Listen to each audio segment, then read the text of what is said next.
gracias por su generosidad. En esta mañana quiero continuar hablando un poco acerca de la idea que presentamos el domingo pasado, en un sermón que hablamos específicamente acerca de cómo entenderlo y cómo disfrutar, mejor dicho, cómo estar presto para disfrutar lo bueno y lo nuevo de Dios.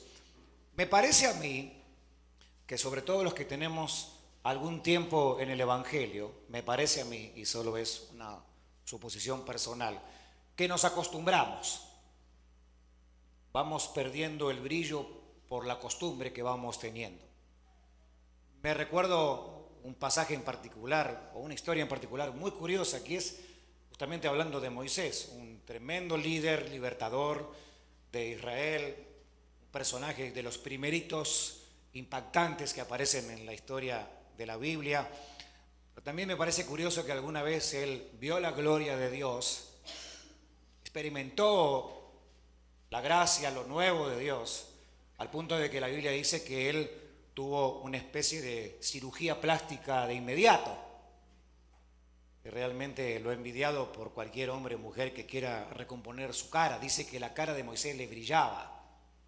Yo no me quiero imaginar cómo habrá sido eso de que Moisés brillara físicamente en su rostro y que la gente no pudiera mirarlo a la cara, justamente a causa del brillo.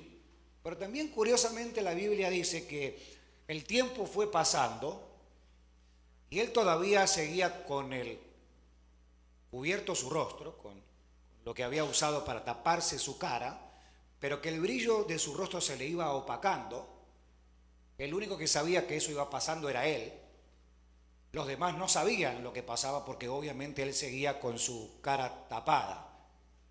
Es decir, él sabía que su experiencia que él había tenido no había sido renovada, más bien se venía desgastando. ¿Me entienden la idea? Claro, en este tiempo quizás no sucede de esa manera, no hay nadie brillando ni nadie con aureola, por lo menos que yo sepa. Y si esa aureola es por el pelo que se nos cae, no por la santidad, pero parece como que algunos experimentamos, digo algunos, me incluyo, esa pérdida de brillo, ¿no? Donde ya no es lo mismo. Me parece que es un poco parecido a lo que pasa en relaciones de matrimonio. Ya quizás uno entra en rutina y ya no es lo mismo. Claro, no somos los mismos. Eso no sería lo grave, que nosotros no seríamos los mismos. Lo grave sería que la pasión, que la intención, que la intencionalidad no sea lo mismo. Me parece a mí que con los creyentes, con el pasar del tiempo, es lo mismo en cuanto a la comparación. Vamos perdiendo el brillo, perdemos el entusiasmo.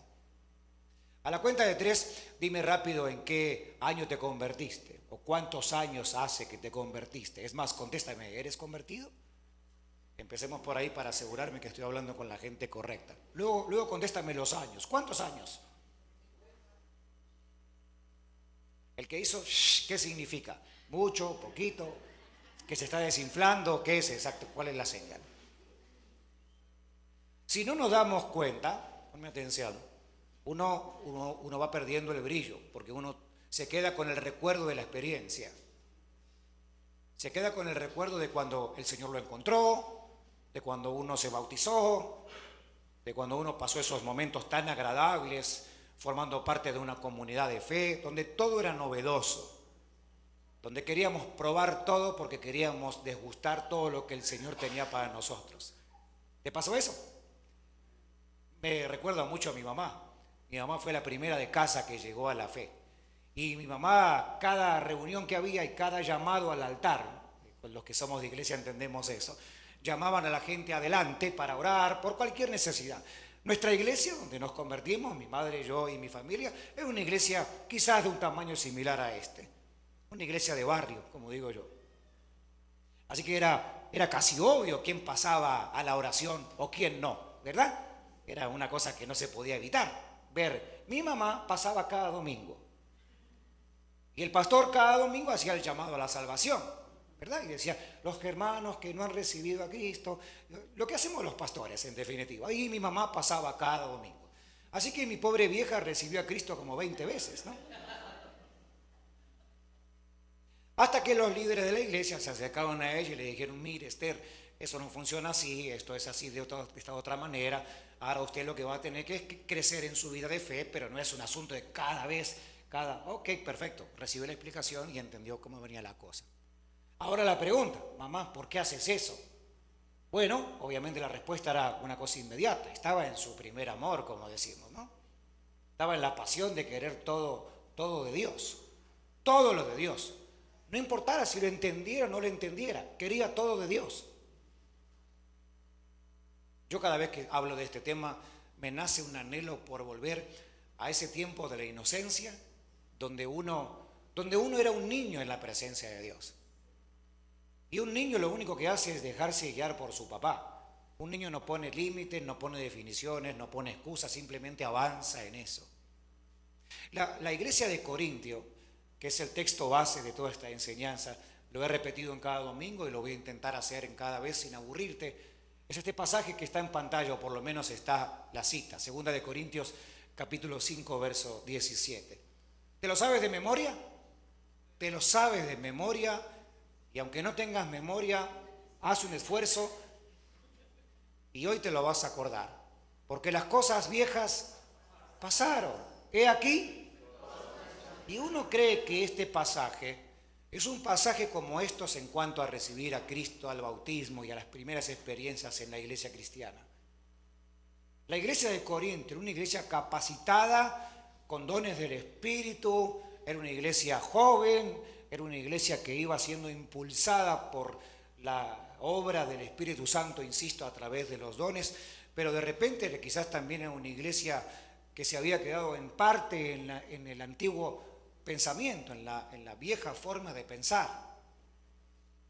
La iglesia de Corintio quería meter parte de las cosas buenas que Dios les había dado por gracia, pero a la misma vez querían meter un poco de sus propios planes y su propia cultura y su propia forma de hacer iglesia.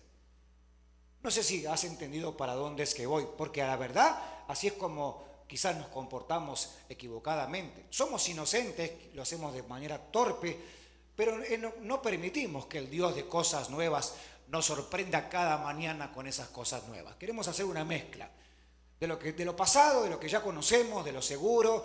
Queremos esconder nuestros miedos, nuestros fracasos, nuestras dudas y a la misma vez estirar la otra mano para que el Señor sí nos dé cosas buenas y cosas nuevas.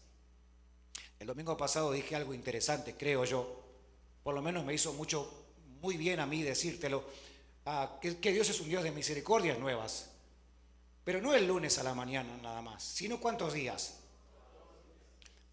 Y ese mismo salmo, que te lo conoces de memoria, por lo que veo, te habla de la misericordia de Dios cada mañana, para cada día de tu vida.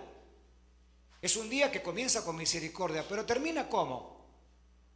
Con fidelidad. Gracias por haberlo aprendido y Dios te bendiga por eso.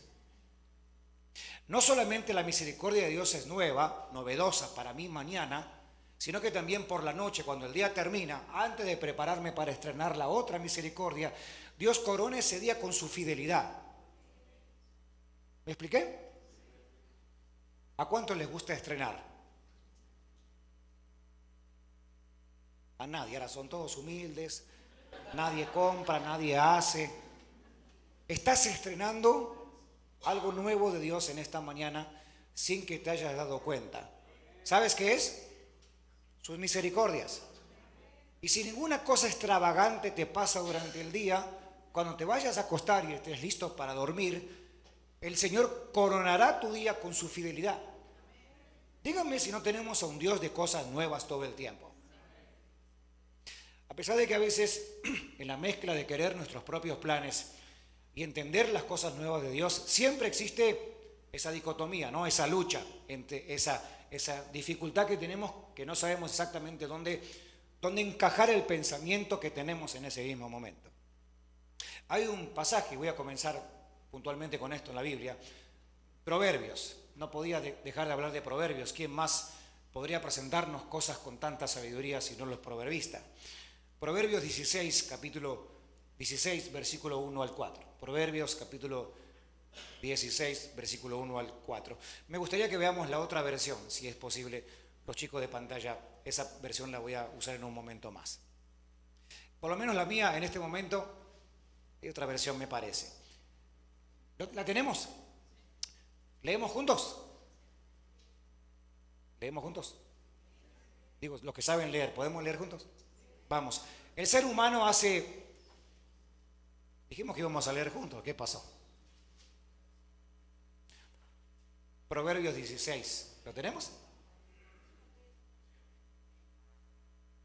¿Están aquí? ¿Todo está bien? ¿Pantalla bien en un momento? Oremos para que aparezca. Lo leemos por lo menos en la versión que tengo yo, que es la nueva versión internacional. ¿En qué versión lo tiene usted? Bueno, lo bueno es que tiene una Biblia en la mano, eso es lo más importante. ¿Leemos juntos? El ser humano hace planes, pero la palabra final la tiene el Señor. Todos los caminos del ser humano son limpios a sus ojos, pero las intenciones las juzga el Señor. Pon en las manos del Señor todas tus obras y tus proyectos y se cumplirán. Toda obra del Señor tiene su propósito. Lean fuerte esto. Hasta el malvado fue hecho para el día del desastre. Debo dejar una pausa, no porque no tenga nada que decir, sino porque esto es como comerse un pedazo de steak grandote, punto medio, poca sal, algo de chimichurri. Hasta hambre me dio de lo que estoy hablando. Y hay que masticarlo bien y tratar de digerirlo de la mejor manera, porque si este pasaje o estos versos, este consejo, yo lo acomodo en mi vida de una manera equivocada, puedo no sacarle las propiedades que necesito sacarles. Porque según el proverbista, inclusive las cosas que yo planifico, que no son malas, inclusive las cosas que son malas, que tienen un mal resultado, las dos obran para mi propio bien. Repaso para lo que estuvimos el domingo pasado. Romanos capítulo 8, verso 28, que dice: a los que amamos a Dios, todas las cosas nos ayudan para bien. Esto es, a los que conforme a su propósito son llamados. Es un solo versículo que realmente desbarata todos los planes que uno tiene en la vida.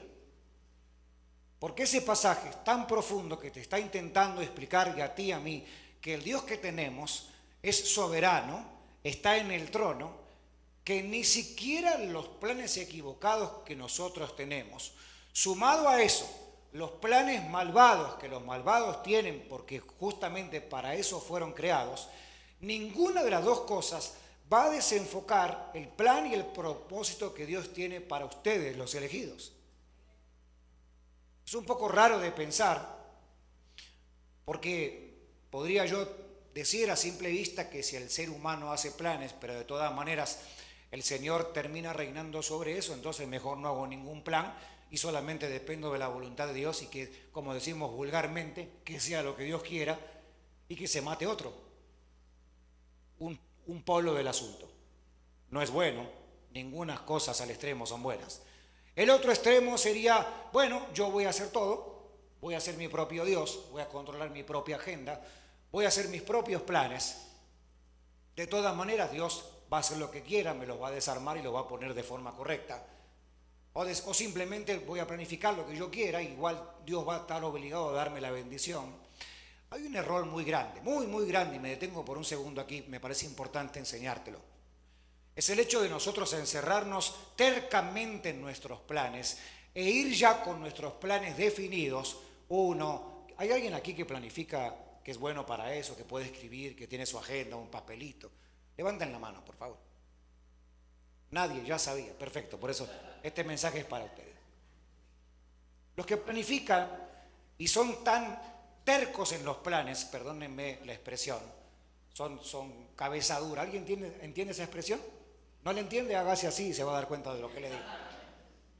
Uno tiene un plan tan agarrado, uno está tan afianzado a ese plan, que uno va a Dios. Noten esto, te lo represento para que te rías, pero piensa bien. Uno va a Dios para que el Señor, como si fuera el gerente de la compañía, solamente firme el contrato.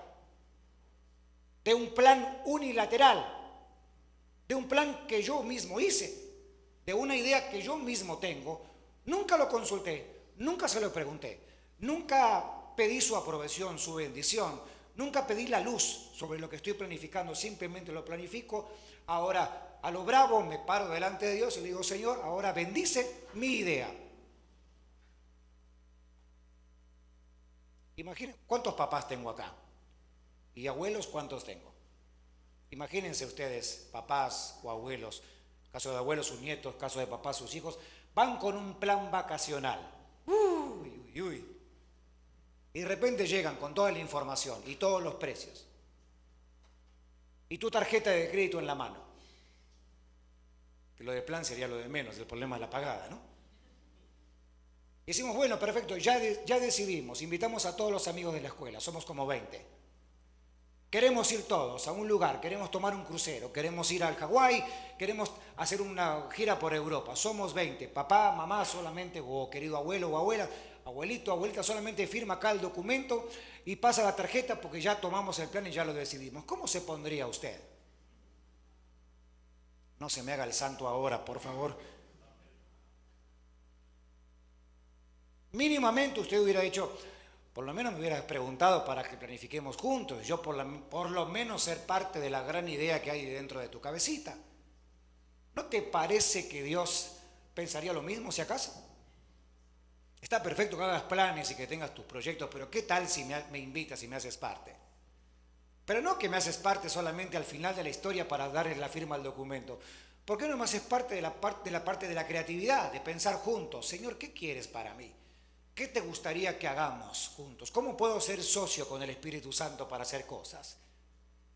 Inclusive las cosas personales. Por favor, no se divorcie de su vida natural, de su vida humana, de su vida secular.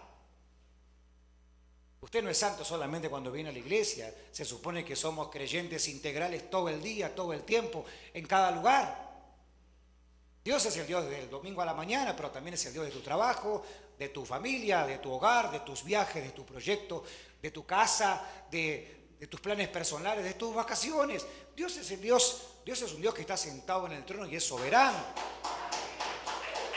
Bueno,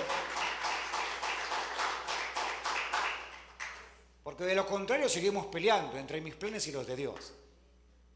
Y lo peor aún, uno se sigue frustrando de manera muy torpe, porque ¿qué pasa cuando los planes no se dan? El otro día mi hijo se enojó tanto conmigo, porque él a toda costa quería salir porque la hermana había salido. ¿Y por qué mi hermana sí y yo no? Y él iba solamente a tomar un heladito con los amigos de la iglesia. Bueno, simplemente porque tu hermana lo hizo en vacaciones y podía dormirse un poquito más tarde y no había problema. Tú estás pidiendo hacer lo mismo que tu hermana hizo en vacaciones en tiempo de clase. Y en tiempo de clase ni las gallinas ponen. Pero hasta que entendió y procesó, la trompa larga me la tuve que aguantar yo. Trompudo, enojado, y ustedes saben cómo son, ¿no? Lo aprenden del papá, tira la puerta, patea al perro. Cuando... No, ya van a llamar ustedes no, es mentira, es una ilustración para que ustedes se rían de mí, no es eso. Cuando hay planes que salen de mi propia creación, de mi propia mente, de mi propia idea, voy a Dios y Dios me dice que no, yo me frustro, me pongo terriblemente enojado, trompudo y chinchudo, peor que mi hijo. Pero si como papá me agrada que mis hijos me hagan parte de sus planes, aunque yo también tenga que ser parte integral de eso, ¿cuánto más Dios? ¿No te parece? ¿Cuánto más Dios? Porque Dios siempre contesta. No hay una oración que no sea contestada. Es peor aún, no hay ningún plan que tú te proyectes que no sea de alguna manera guiado por el Señor. No existe plan alguno que quede en el aire. A ver, voy a ir un poquito más profundo. No es el asunto de que yo ahora, porque entro en la semana de oración, voy a ayunar y orar, solamente voy a sentarme en el sofá de mi casa, Señor, dame tus planes. Como tu servidor, que cómo me cuesta aprender inglés, tengo memoria de teflón con el inglés. Aprendo una palabra ahora y en 5 minutos estoy diciendo cualquier cosa, y en argentino, y en español real, como es el mío. No sé ustedes.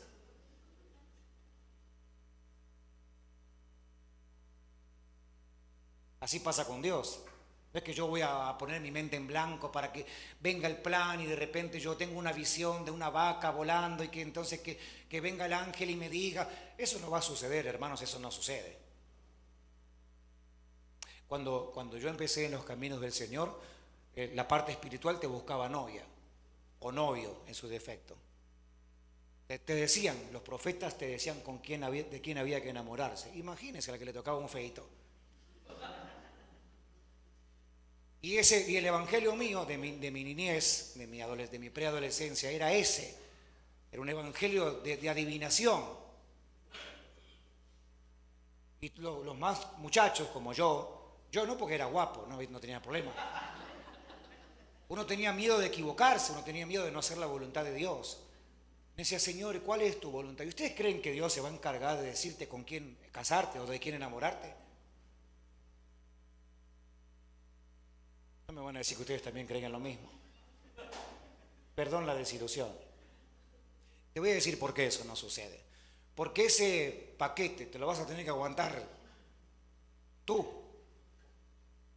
Perdón por lo de paquete.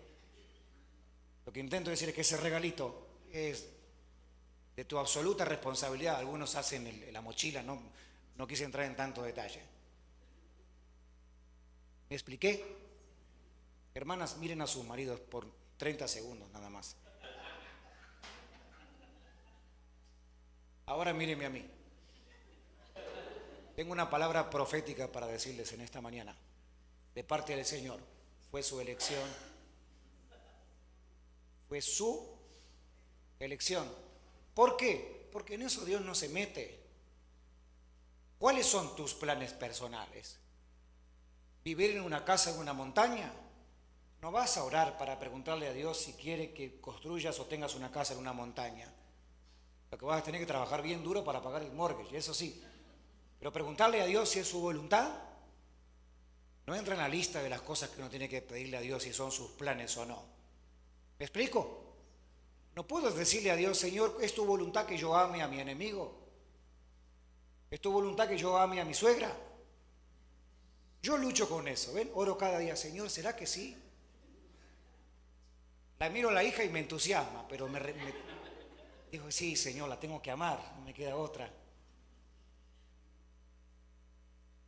No podemos echarle la culpa a Dios de nuestros planes frustrados. Ni tampoco podemos pedirle a Dios que ponga sus planes en nuestra mente porque tenemos miedo a equivocarnos y miedo a fracasar. Este proverbio, que solamente la introducción de la introducción, dice algo maravilloso. Ponme el texto que pusiste al comienzo, por favor. Este es casi el final de toda esta enseñanza, pero te lo quiero adelantar. Lee conmigo esta versión, es bien curiosa esta versión. ¿Conocen este dicho? ¿Han dicho este proverbio sin saber que era un proverbio? Tú propones, pero Dios, la propuesta es tuya, la disposición es de Dios. La elección es tuya. Tú eliges qué hacer, cómo, dónde, de qué manera. Pero descansamos en la realidad de que el Señor finalmente lo va a disponer. Voy a decir esto que te puede animar mucho y te puede confundir a la misma vez. Lo más importante es que lo hagas, que avances. Y si te equivocas, posiblemente la gracia de Dios te corrija para que vuelvas otra vez al destino que Él quiso que volvieras. Pon atención a esto. Sabemos cuál es el destino. Sabemos cuál es el destino. El destino es el punto de llegada, ¿correcto? Lo que no sabemos los creyentes es el camino. No tenemos la menor idea cómo es el camino. ¿Fuiste alguna vez a alguna ruta, algún destino donde tuviste que poner el famoso GPS para que te guíe para llegar ahí? La segunda vez que fuiste ya no hacía falta GPS porque ya fuiste y ya supiste cómo ir. La primera vez ibas practicando lo que intento enseñarte. ¿Sabías cuál era el destino final? No sabías cómo ibas a llegar hacia ahí. No hacer cosas por miedo a equivocarnos es directamente comprar un boleto al fracaso. Porque jamás vas a entender exactamente cuál es el plan de Dios para ti, porque simplemente no lo hiciste. Simplemente te quedaste de forma pasiva, cómoda, temerosa quizás, tendrás tus razones y no es un tema de discusión, pero jamás vas a poder experimentar en tu propia vida la mano de Dios, la gracia de Dios, guiándote todo el tiempo a pesar de tus equivocaciones y tus propios errores. ¿Están acá conmigo? Salmo 138, versículo 8 dice esto: el Señor cumplirá en mí su propósito. Miren, yo tengo que hacer énfasis en esto, porque las palabras pequeñas, es decir, inclusive de 2 sílabas o 3, son las que más se nos pierden en la Escritura. El Señor cumplirá en mí. Yo te pregunto y tú me contestas, ¿qué propósito Dios va a cumplir en ti? ¿El propósito de quién? Su propósito. ¿Lo ven?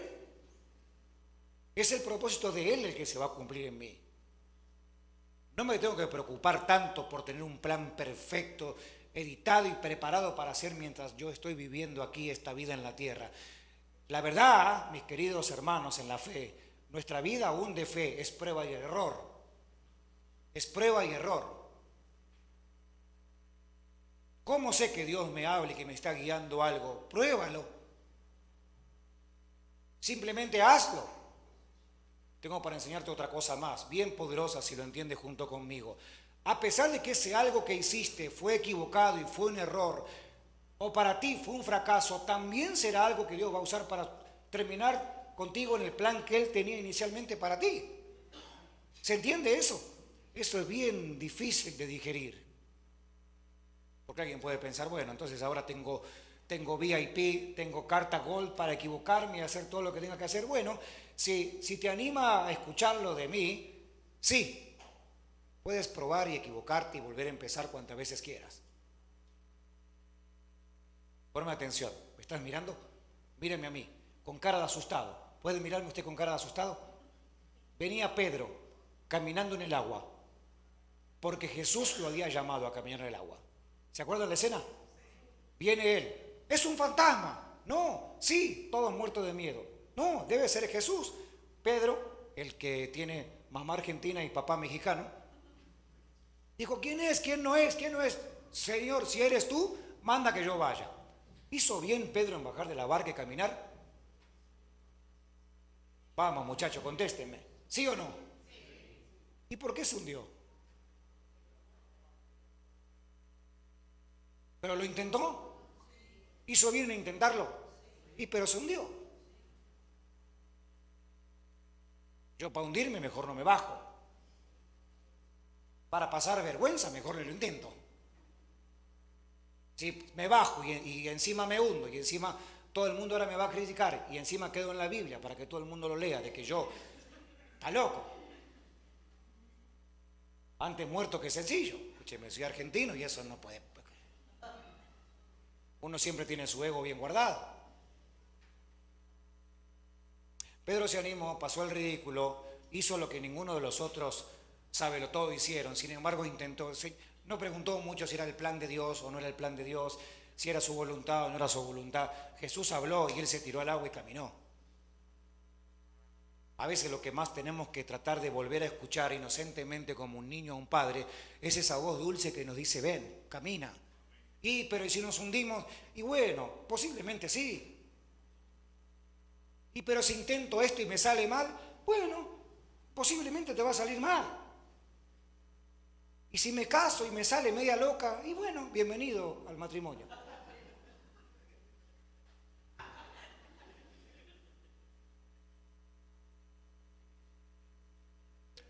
¿Alguno tiene posada para mí esta noche?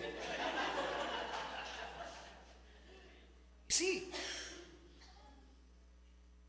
Cada creyente debe de caminar, cada creyente debemos de caminar confiados en el plan maravilloso y perfecto que Dios tiene para nosotros, independientemente nosotros, porque eso se llama gracia.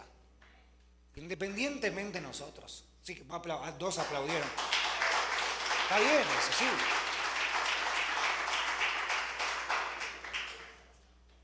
Sus planes son los que se cumplen en nosotros, a pesar de que nosotros muchas veces hacemos completamente lo opuesto. ¿Conoce la historia de Jonás? alguien que te puede ilustrar, me puede ilustrar de una persona que todo el tiempo hizo lo opuesto según él, pero dentro del pensamiento del opuesto estaba haciendo exactamente la perfecta voluntad de Dios. Él creía que estaba equivocado, creía que lo que estaba haciendo estaba mal y creía que lo que estaba haciendo era correr de la presencia de Dios. Escúchenme algo, mis queridos. Cada vez que usted cree o siente que está corriendo de la presencia de Dios, déjeme contarle algo que aprendí por experiencia propia. Uno está corriendo exactamente a la voluntad de Dios, a pesar de pensar que está corriendo en contra. ¿Se entendió? Cuando me enamoré, corría del amor y terminé en los brazos de Paola. Tenía que decir algo bueno, después de lo malo que dije, tenía que componerlo de alguna manera. Cuando yo me puse de novio, bueno, cuando me pusieron de novio, yo estaba enojado, muy enojado, decepcionado, ustedes saben, firmar autógrafos y todo eso siempre para uno es... Decía, no, este asunto del amor, eso no va.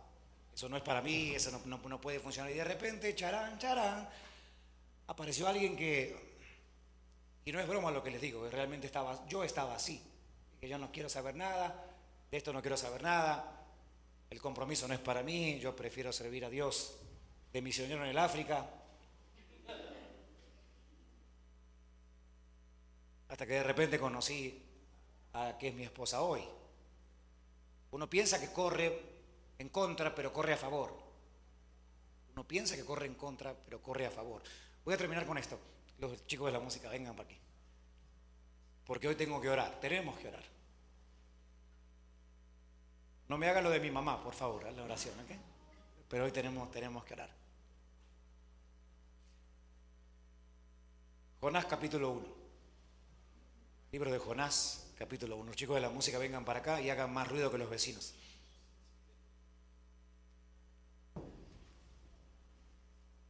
La palabra del Señor vino a Jonás, hijo de Amitai, y Dios le dijo a Jonás, levántate y ve a la gran ciudad de Nínive y proclama contra ellos que su maldad ha llegado hasta mi presencia.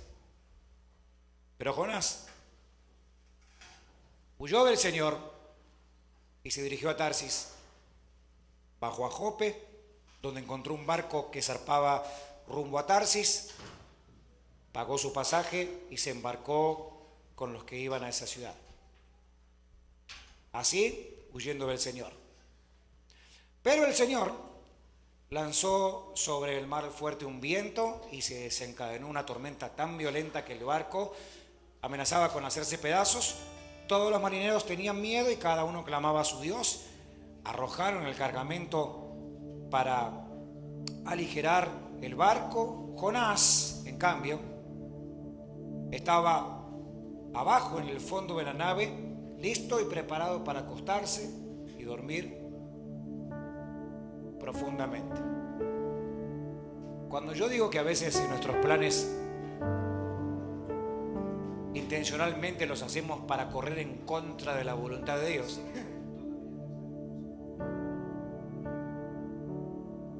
desde ya te aviso, nos va a pasar exactamente lo que le pasó a Jonás. Te ahorro el viaje, vas a dar vueltas, vas a dar vueltas, vas a dar vueltas, vas a dar vueltas. Quizás lo que voy a decir es un poco, ¿cómo lo digo? ¿Cochino? ¿Está bien la palabra cochino? Pero como lo dice la Biblia, yo lo voy a repetir. Vas a terminar vomitado en la orilla de la obediencia. Jonás terminó lleno de ácido de estómago de pez, envuelto en algas, dice la Biblia, en el lugar exacto donde él no quería ir. Vomitado en la obediencia a Dios. Yo sé que suena feo y bastante desagradable para un domingo a la mañana, pero te quiero ahorrar. Quisiera ahorrarte todo el viaje en el vientre de un gran pez. Llámalo como quieras. Planes personales, agendas propias, terquedades humanas, sueños muy tuyos y nada de Dios. Llamen a ese pez como ustedes quieran. Pero lo que sí he aprendido, lo que intento aprender todos los días y practicarlo, claro, sin saber de que Dios, a pesar de mis errores, Él tiene un plan, y su plan siempre será el cumplimiento para mí. Yo sé que a veces me porto más como Jonás que como un hombre obediente a lo que Dios quiere decirse.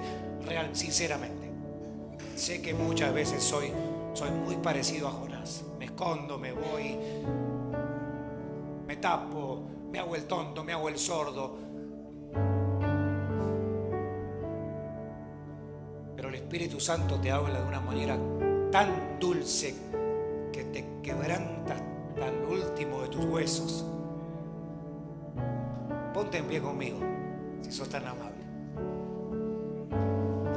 El Señor habla de forma tan dulce, pero tan dulce, que no te queda argumento.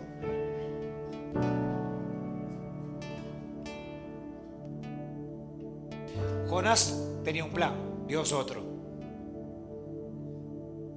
Pregunta para terminar: ¿cuál de los dos planes reinó?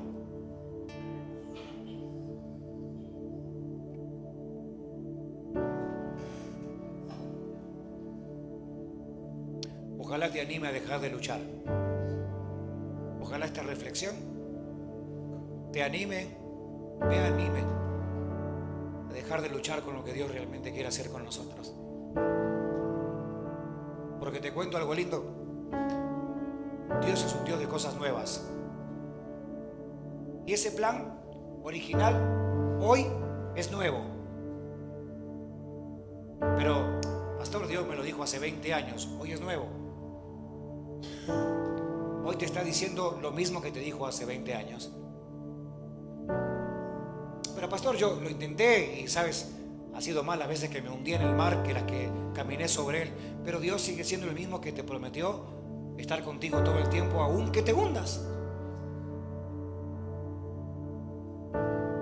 Y lo más extraño es que aún esos hundimientos, esos fracasos y vergüenzas que uno experimenta en la vida, sin lugar a duda, aún eso es parte del plan perfecto de Dios y su gracia maravillosa para nuestras vidas. Lo que más me asombra a mí de Dios, personalmente, lo que más me enamora de Dios, es que Él, sabiendo cómo soy, todavía tiene un plan conmigo.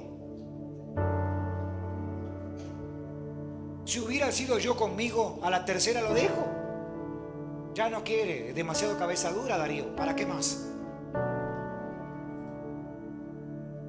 Pero Dios sigue insistente. ¿Ves? Dios sigue insistente. Y por alguna razón en esta mañana siento esa convicción. Dios sigue insistente en hacerte saber que sus planes se van a cumplir en ti, porque simplemente Él así lo dijo. Vamos a hacer algo. Vamos a abrir un espacio aquí adelante para orar. Los ancianos, los líderes, pastores, amigos, todo el mundo que quiera y pueda orar. Y vamos a abrir este espacio aquí adelante, que no es mucho, por supuesto, mientras cantamos y Avi nos dirige en esta adoración. Si estás respondiendo a este llamado, es decir, si eres consciente de que Dios tiene algo contigo, no hace falta dar detalles, no hace falta que le cuentes a nadie nada de lo que no quieras. Simplemente dices: puedes orar por mí porque quiero que el plan de Dios reine en mí. Algunos dirán, más honestamente, la verdad, estoy un poco cansado de mis propios planes. Quiero más planes de Dios. Cualquiera sea la petición, la oración, el deseo en tu corazón, este tiempo queda abierto para ti. Mientras adoramos, siente libertad de venir a orar con los hermanos. Amén. Amén.